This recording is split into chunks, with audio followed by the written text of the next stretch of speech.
Os da chi eisiau gweld Cneifio o safon, heddiw di'r diwrnod I fod yn y sioe fawr yma nghanolfan Cneifio Meirion. Drychwch ar y line-up y fan hyn.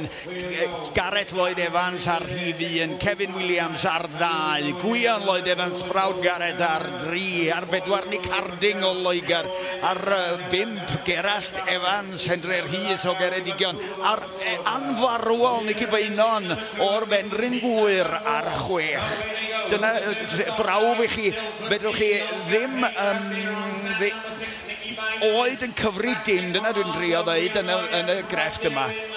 A mae yna 5 poen I bob un o'n nhw yn y gorlan ac ar hyn o bryd mae'n edrych yn wastad iawn. Mae Gareth Lloyd Evans ar ei ail oen yn barod a Gwion Lloyd Evans. Gwion wrth gwrs yn cynrychioli Cymru ar hyn o bryd ac wedi gwneud sawl blwyddyn. Mae o'r rhoi galon I gyd i'r gwaith. Mae'r bechgyn yma hefyd wrth gwrs yn tag Gareth yn bridwyr hyrdod Cymraeg o safon eithriadol o uchel. Hefyd Gerallt wedyn, da ni wedi gweld mab Gerallt Henry Rhys yn cystadlu yn y dyddiau dwytha yma.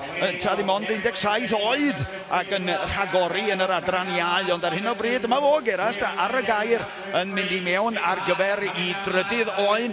Cneifiwr o filoedd o ddefed ar hyd a lled Ceredigion ac mae'r bechgyn yma rwan wrth gwrs yn dod I mewn I gneifio mwy a mwy o wyn. Dyna fo Gerallt unwaith eto. Mae tymor o defed o ran I cneifio nhw yn gyrwyn I ben yn ara 10 a wyn fyddan nhw'n gneifio wedyn. Nicky Beinon hwn wedi bod yn beirniadu dros y dyddiau dwytha ond hefyd yn cyfrannu trwy gystadlu yn yr her agored yn fan hyn ac wrth gwrs mi fydd pwy bynnag sy'n rhagori yn yr agored yn arwain at bencampwriaeth Cymru yn y pen draw ac felly cynrychiolaeth Cymru yn harfan I deithio'n rhyngwladol ar hyd a lled y byd dros y flwyddyn nesaf yma ar 2 wedyn. Kevin Williams ydy hwn yn dawel mynd trwy waith, dim problem o gwbl gyda honna, taclus dros ben a da ni yn cadw un llygad barcud wastad ar y marc bwrdd na sydd yn dangos beth ydy safon y Cneifio yn ogystal â'r cyflymdra. Cyflymdra yn un peth y marciau bwrdd fel sa'ch chi'n disgwyl ar y safon yma yn isel dros ben. Dyma ni ar 1 Gareth Lloyd Evans ydy hwn o'r gogledd yn cael hwyl dda iawn ar ni ar y goes ola na 1, 2, 3 ac mi fydd honna mynd I lawr ysglefer.